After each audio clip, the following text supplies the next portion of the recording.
નમસ્કાર. કંડક્ટર પરીક્ષાની તૈયારી કરનાર વિદ્યાર્થી મિત્રો માટે સિલેબસ મુજબના ખૂબ જ મહત્ત્વના 20 પ્રશ્નોની ચર્ચા આપણે આ વિડીયોની અંદર કરવાના છીએ, જેમાં સામાન્ય જ્ઞાન, ઇતિહાસ, ભૂગોળ, ગણિત અને રિઝનિંગ તેમજ નિગમને લગતા પ્રશ્નોનો સમાવેશ કર્યો છે, જે આપને આવનારી પરીક્ષા માટે ખૂબ જ ઉપયોગી થશે. તો તમામે તમામ પ્રશ્નો જોઈ લેજો. સાથે સાથે દરેક પ્રશ્નોની આપણે વિગતે ચર્ચા પણ કરશું.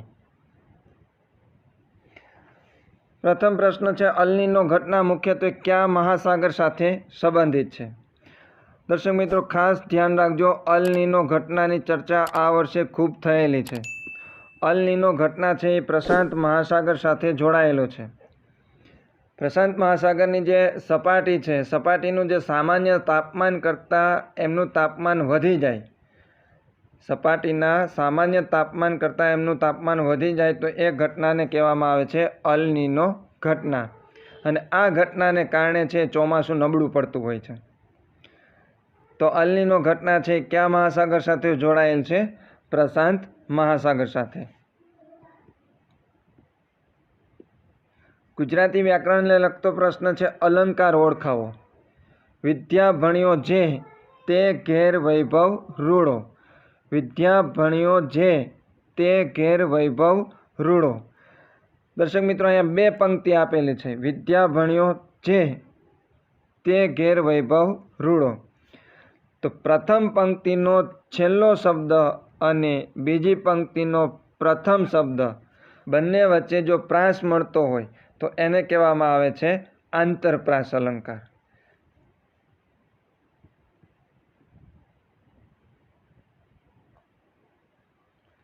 નીચેનામાંથી ક્યુ કેબલ ઇન્ટરનેટ માટે સૌથી વધારે ઝડપી સેવા આપે છે? ક્યુ કેબલ છે એ ઇન્ટરનેટ માટે સૌથી વધારે ઝડપી સેવા આપે છે? તો એ છે ઓપ્ટિકલ ફાઇબર કેબલ. ઇન્ટરનેટની સુવિધા માટે હાલ સૌથી વધારે વપરાતો કેબલ એ છે ઓપ્ટિકલ ફાઇબર કેબલ.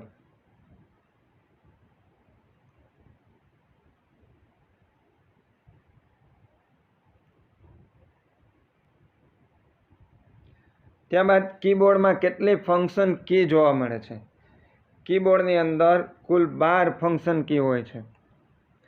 F1 થી લઈને F12 સુધી.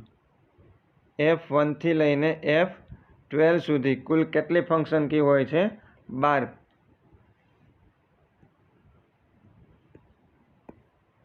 સામાન્ય રીતે કયા પ્રકારના પ્લોટર છે એ બજારમાં ઉપલબ્ધ હોય છે? દર્શક મિત્રો, પ્લોટરનો ઉપયોગ છે એ ડિઝાઇન બનાવવા માટે થતો હોય છે અને આ એક આઉટપુટ ડિવાઇસ છે. અને બે પ્રકારના પ્લોટર હોય છે, ફ્લેટ બેડ પ્લોટર અને ડ્રમ પ્લોટર. જવાબ આવશે એ અને બી બંને.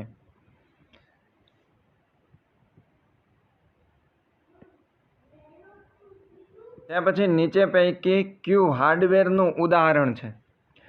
પ્રથમ આપ્યું છે માઇક્રોસોફ્ટ એક્સેલ, વિન્ડોઝ 11 પ્રિન્ટર અને પાવર પોઈન્ટ. નીચેનામાંથી ક્યુ હાર્ડવેર છે? તો હાર્ડવેરમાં આવશે પ્રિન્ટર. પ્રિન્ટર છે એ હાર્ડવેર છે. માઇક્રોસોફ્ટ એક્સેલ એક સોફ્ટવેર છે, વિન્ડો છે એ ઓપરેટિંગ સિસ્ટમ છે અને પાવર પોઈન્ટ છે એ પણ એક સોફ્ટવેર છે.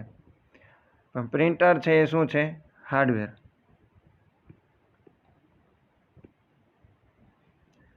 નીચેનામાંથી ખોટું જોડકું શોધો. આપને 4 જોડકા આપ્યા છે, એમના ફૂલ ફોર્મ આપ્યા છે. એમાં પહેલું છે ALU, arithmetical logic unit. Arithmetical logic unit. તો આ જોડકું છે એ સાચું છે, એટલે કે એનું ફૂલ ફોર્મ સાચું. ત્યાર પછી CGI, common gateway interface. Common gateway interface. આ પણ સાચું છે. ત્યાર પછી DSL, ડિમાન્ડ સ્ટાર લાઇન. આ ખોટું છે. DSL એમનું પૂરું નામ થશે ડિજિટલ સબસ્ક્રાઇબર લાઇન. ડિજિટલ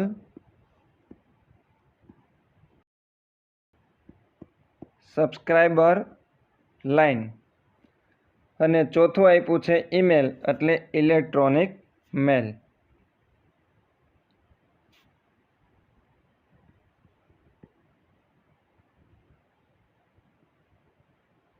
સૌ પ્રથમ 1879માં કયા દેશે ફર્સ્ટ એઇડ શબ્દ સત્તાવાર રીતે જાહેર કર્યો હતો? 1879માં કયા દેશે ફર્સ્ટ એઇડ શબ્દ સત્તાવાર રીતે જાહેર કર્યો હતો? તો એ દેશ છે ઇંગ્લેન્ડ.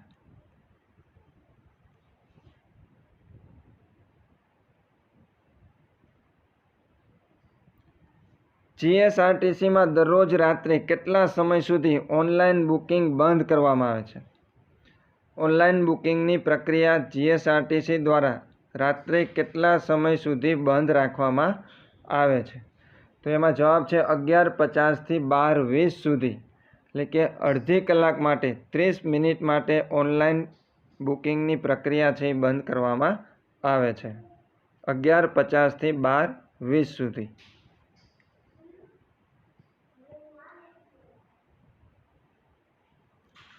ત્યાર પછી જો 9 સ્ટેશનના 54 કિલોમીટર, સ્ટેશન નહીં પરંતુ આવશે સ્ટેજ, જો 9 સ્ટેજના 54 કિલોમીટર થાય તો 4.5 સ્ટેજના કેટલા કિલોમીટર થાય?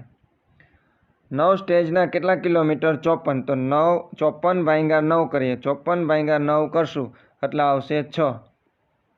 9 6 54, એટલે એક સ્ટેજના કેટલા થયા? 6 કિલોમીટર. તો હવે 4.5 સ્ટેજના કેટલા થશે? એટલે 6 ગુણ્યા 4.5, 6 ચોક 24, 24 ને 3 27, 4.5 સ્ટેજના થશે 27 કિલોમીટર.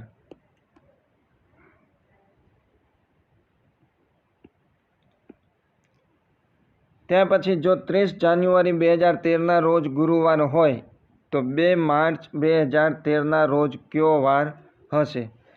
30 જાન્યુઆરી 2013ના રોજ ગુરુવાર હોય તો આપને ખબર છે જાન્યુઆરી મહિનાની અંદર કુલ 31 દિવસ હોય, એમાં 30 દિવસ તો જતા રહ્યા, એટલે જાન્યુઆરી મહિનાનો આપણે એક દિવસ ગણીએ.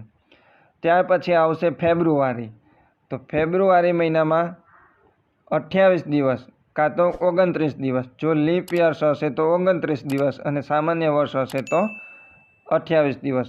2013 છે એ સામાન્ય વર્ષ છે એટલે આવશે 28 દિવસ. અને માર્ચ મહિનાના 2 દિવસ, 2 માર્ચ 2013ના રોજ કયો વાર હશે? એટલે માર્ચ મહિનામાં કેટલા દિવસ ગણવાના છે આપણે? 2 દિવસ. આ ત્રણેયનો સરવાળો કરીએ કુલ કેટલા દિવસ થશે? 28 ને 29 ને 2 31. હવે 31 ને આપણે 7 વડે ભાંગી નાખીએ. 31 ને 7 વડે ભાંગીએ, 7 વાર હોય એટલે આપણે 7 વડે ભાંગવા પડે. 31 ભાંગ્યા 7 કરીએ એટલે 7 ચોક 28, શેષ વૈધી 3. હવે ભાગ આવશે નહીં, તો જે શેષ વૈધી છે એને ધ્યાનમાં રાખીને આપણે ગણતરી કરવાની છે. તો 30 જાન્યુઆરી 2013ના રોજ ગુરુવાર હોય તો ગુરુવાર પછી 3 દિવસ, 1 2 ને 3. ગુરુવાર પછી શુક્રવાર, શનિવાર અને રવિવાર. 2 માર્ચ 2013ના રોજ કયો વાર હશે? રવિવાર.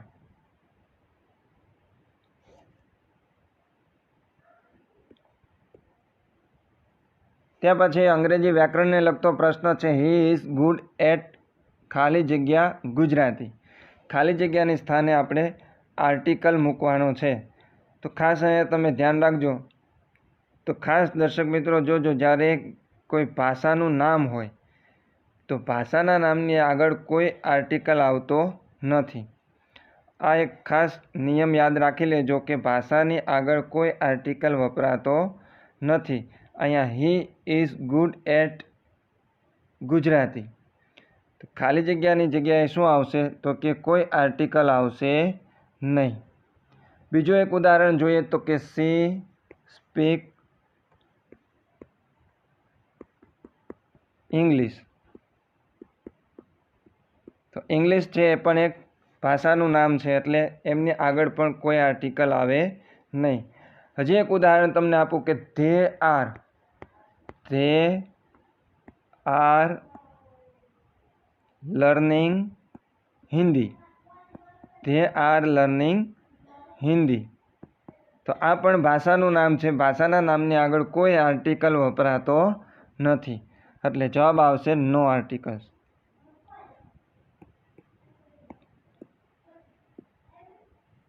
ત્યાર પછી નીચેના પૈકી કયા જોડકા સાચા છે? પ્રથમ આપ્યું છે દરબાર હોલ મ્યુઝિયમ. તો દરબાર હોલ મ્યુઝિયમ છે એ જુનાગઢ ખાતે આવેલ છે. ગિરધરભાઈ બાળ સંગ્રહાલય, ગિરધરભાઈ બાળ સંગ્રહાલય છે એ અમરેલી ખાતે આવેલ છે, તો એ પણ સાચું છે. ત્યાર પછી ઇન્ડોલોજી રિસર્ચ ઇન્સ્ટિટ્યૂટ દ્વારકા. તો ઇન્ડોલોજી રિસર્ચ ઇન્સ્ટિટ્યૂટ એ પણ દ્વારકા આવેલું છે. એક ઇન્ડોલોજી ઇન્સ્ટિટ્યૂટ આવેલું છે અમદાવાદ, પણ એમનું નામ છે Lalbhai Dalpatbhai Institute of Indology. Lalbhai Dalpatbhai Institute of Indology એ ક્યાં આવેલું છે? અમદાવાદ ખાતે. પણ આજે છે ઇન્ડોલોજી રિસર્ચ ઇન્સ્ટિટ્યૂટ એ આવેલું છે દ્વારકા ખાતે. જવાબ આવશે આપેલ તમામ જોડકા છે એ સાચા છે.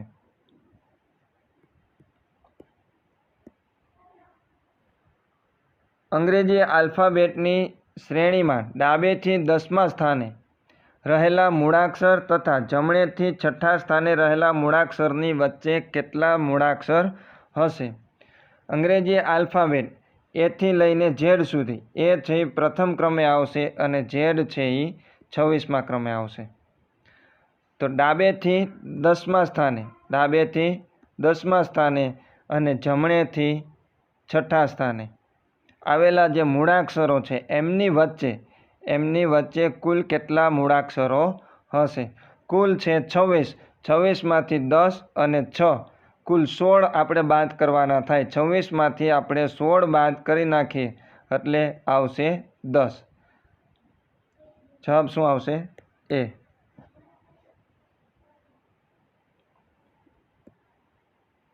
ત્યાર પછી ગુજરાત સ્ટેટ રોડ ટ્રાન્સપોર્ટ કોર્પોરેશનમાં હાલમાં કેટલા વિભાગો રહેલા છે? દર્શક મિત્રો, આ માહિતી છે એમની જે સત્તાવાર વેબસાઇટ છે એ વેબસાઇટ પરથી લીધેલી છે. ગુજરાત સ્ટેટ રોડ ટ્રાન્સપોર્ટ કોર્પોરેશનમાં હાલમાં કુલ કેટલા વિભાગો છે? તો કુલ 16 વિભાગો છે. કુલ કેટલા વિભાગો છે? 16. 16 વિભાગો છે. સાથે સાથે 125 ડેપો છે. 125 ડેપો છે અને 226 બસ સ્ટેશનો છે. આ જે માહિતી છે એ એમની જે વેબસાઇટ છે એ વેબસાઇટ પરથી જ લીધેલી છે. કુલ કેટલા વિભાગો છે? 16, ડેપો 125 અને બસ સ્ટેશનો 226.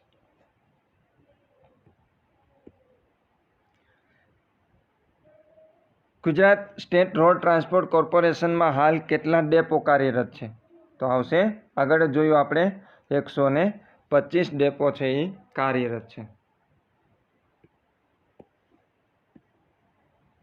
નીચે પૈકી કયું યુદ્ધ ઈસવીસન 1526માં થયું હતું? એમાં આપણે આપ્યું છે હલ્દી ઘાટીનું યુદ્ધ, પ્લાસીનું યુદ્ધ, પાણીપતનું પ્રથમ યુદ્ધ અને બક્સરનું યુદ્ધ. તો કયું યુદ્ધ છે એ 1526માં થયું હતું?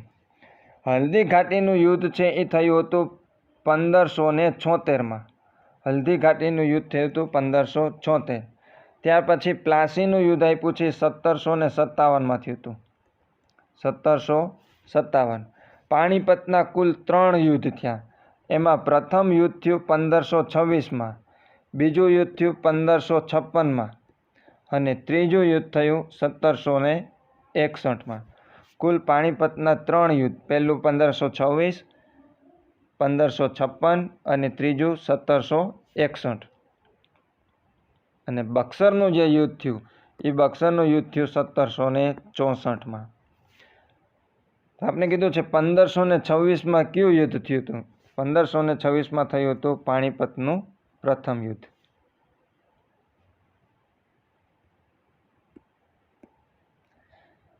દીન એ ઇલાહી ધર્મની શરૂઆત કોણે કરી હતી?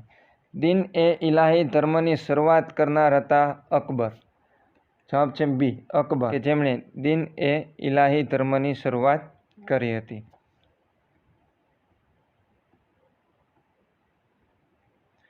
ભાખરા નાગલ બંધ કઈ નદી પર આવેલો છે? ભાખરા નાગલ બંધ એ આવેલો છે સતલુજ નદી ઉપર.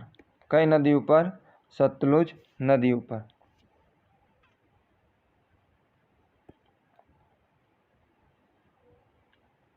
શબ્દકોશ મુજબ પ્રથમ શબ્દ કયો આવશે?